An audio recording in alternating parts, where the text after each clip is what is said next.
Hello, I'm DRoger, General Counsel for Las Vegas Police Protective Association. In this video, I want to do kind of a follow-up discussion about the last video and police reform. This last video generated a lot of discussion, which is good.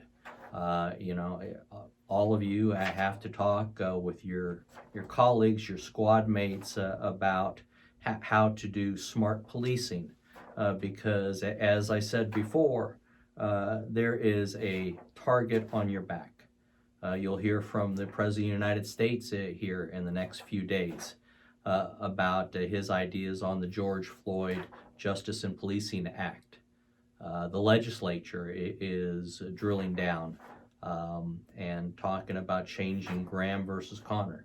The department has expanded Graham versus Connor in their policy, so it's important to be smart. One of the supervisors called one of our reps, and the gist of the conversation is that, from a supervisor standpoint, you have to continue being aggressive, otherwise the bad guys and the lawmakers win. Well, lawmakers have already won. They will always trump you. We're not saying that you shouldn't do your job. What we are suggesting is that you follow policy and you do your job wisely. And there's always going to be pressure on supervisors to get their stats, right? And so you can do your stops in a smart way and protect yourself, both physically and financially.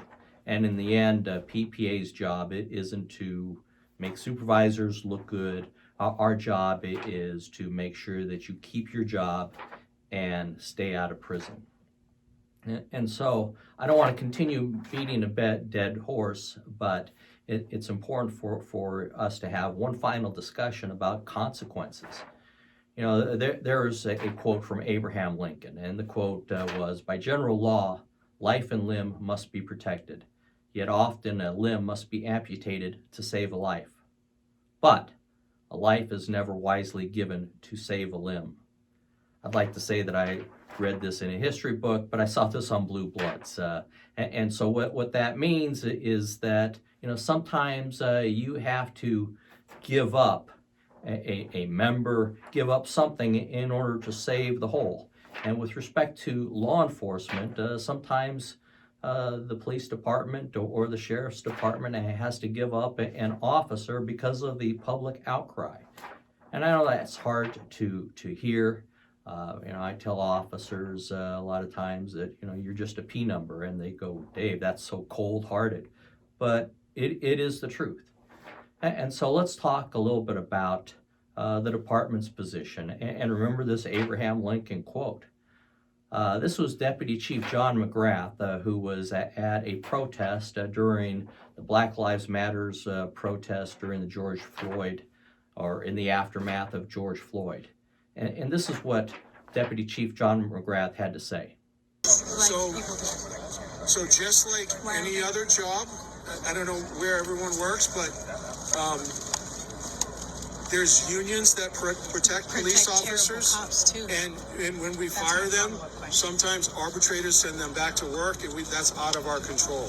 Yes, So there's things that need to be changed nationwide about how police officers can be held accountable, and arbitrators can't say, who've never had this job before, when the police department says, "You can't do this job, we don't want you back," shouldn't that be enough? Yes. We have an outside person, a lawyer will tell us you have to take that person back. It's just not right, some of the things that happen. So do you believe that it starts with our unions? Well, I don't want to speak about all the union stuff, but I've been a part of unions for my whole life, different unions, and sometimes they end up protecting a bad employee. Yes, terrible. And everyone who's been a part of a union understands that. It's not just, but they're a union for everybody. And they spend all their time dealing with a few bad apples, and then getting them lawyers and representing them in labor management boards or in arbitrations against us as an agency. So it needs to be changed. And I think you've seen in some of the national coverage that police chiefs all over the country are saying they need the ability to fire police officers and not let them back. And we don't have it. Now, a lot of our folks felt that Deputy Chief John McGrath was going rogue, and this was just his own personal opinion. But just recently, the Las Vegas Review-Journal did a story authored by Art Kane about police misconduct and holding police officers accountable. And this is what Assistant Sheriff Chris Jones said, and this is the April 25th edition.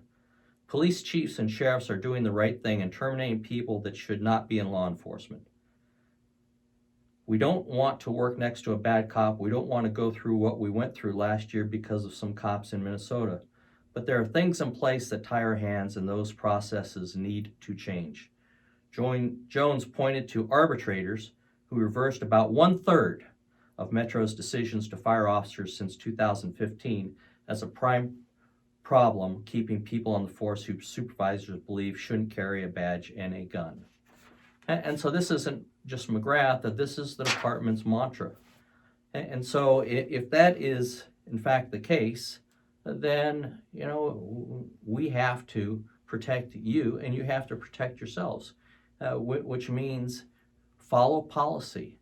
If you follow policy, it's rare that you will be terminated. And if you are terminated, we'll be able to get your job back. I mean, let's consider Officer Ken LaPera. Everybody knows about Officer Ken LaPera. He was at the Venetian. A guy came up to him, said that people were chasing him. He was sweating profusely.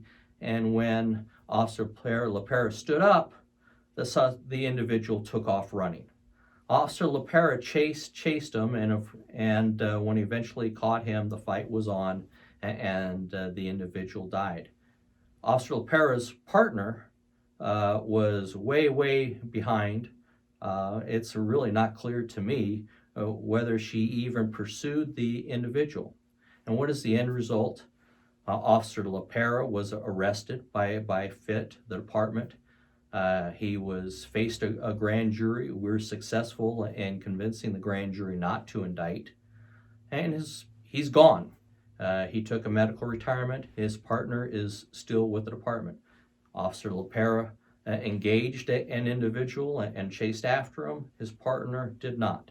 And so those are the consequences. I'll give you one last example. This was an officer who was a field training officer. He had a first day officer with him on October 1. He was inside the Mandalay Bay Hotel. When he heard shots fired, he went towards the shooting. He went up to the floor just below where the active shooter was, and he formulated a plan. It took him a little while to formulate a plan, and then he held down the stairwell just below where the suspect's room was. After the shooting, members of the department applauded his heroic efforts, but when a video came out showing that he was down on the floor below, the department decided to terminate that officer. And the basis for their termination was that he did not follow his MACTAC training. So when we finally got the case to an arbitrator, the department's first witness was the sergeant who teaches MACTAC training, and through questioning, we were able to get him to acknowledge that MACTAC training doesn't require a single officer or even a two-man unit to address an active shooter. MACTAC training talks about strike teams, which is 4 or 5 officers going in a tactical way to address an active shooter. That officer got his job back. So even though he followed policy, he was terminated. But the point is that the system does work. And if you are following policy, eventually an arbitrator is more likely to give you your job back. And so thank you for your calls. Thank you for paying attention to this important issue. These are the consequences of not following policy. In the next videos, we're going to talk about STAR protocol, supervisors, and a number of other issues. And so once again, thank you for what you do. Thank you for protecting our community. And in turn, PPA will do our very best to protect you and your livelihood. 111, 110.